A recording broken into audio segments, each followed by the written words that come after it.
Assalamualaikum warahmatullahi wabarakatuh.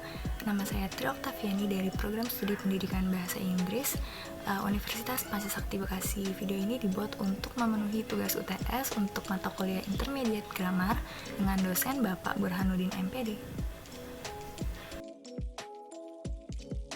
Di slide yang pertama, kita harus tahu dulu apa itu definisi dari active and passive voice.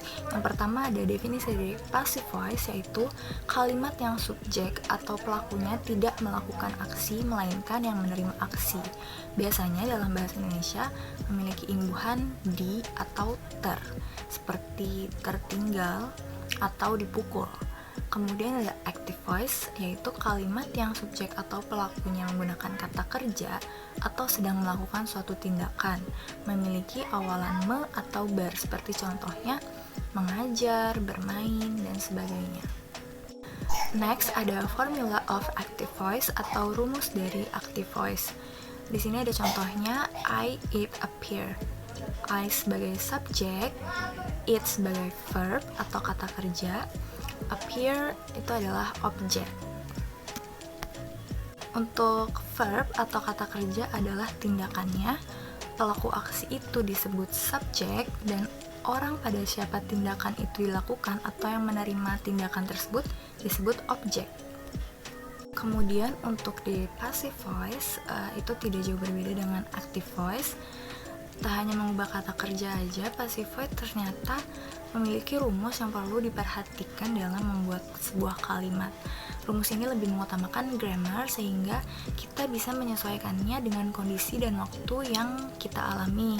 Contohnya misalkan simple present tense, simple past, simple future, and simple past future, dan masih banyak lagi. Seperti contohnya di sini ada appear is it by me. Untuk rumusnya subject plus be plus past participle plus by agent. By agent di sini adalah pelaku dari tindakan tersebut. Kalau kita nggak tahu, kita bisa nggak usah pakai ini. Jadi by agent ini adalah optional. Next ada changing active to passive voice. Jadi gimana cara mengubah kalimat aktif menjadi kalimat pasif. Yang pertama adalah positions of the subject and the object are switched. Jadi posisi subjek dan objek itu tinggal diubah aja dari yang di depan jadi ke belakang, yang belakang jadi ke depan. Kemudian yang kedua adalah auxiliary verbs and prepositions are added where necessary. Jadi kata kerja bantu dan kata depan adalah ditambah jika perlu gitu. Yang ketiga, the verb is converted to third form. Jadi kata kerja dalam passive voice itu kita rubah menjadi kata kerja bentuk ketiga. Biasanya itu ditambah kata ed atau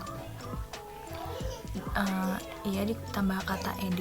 Jadi itu menunjukkan di masa lampau. Jadi sudah terjadi seperti itu. Next ada example of the sentences. Jadi contoh kalimat dari kalimat aktif menjadi kalimat pasif. Yang pertama di sini adalah she read a book in the library. Yang kalau diartikan dia membaca buku di perpustakaan. Menjadi kita ubah menjadi pasif. Itu kalimatnya menjadi the book is read by her in the library. Buku itu dibaca olehnya di perpustakaan. Kemudian yang kedua, Gembul eat fried rice in the morning. Menjadi pasif, fried rice is ate by Gembul in the morning. Yang ketiga, I love her at the first sight. Diubah menjadi pasifnya menjadi she is loved by me at the first sight. So that's all my explanation about passive and active voice.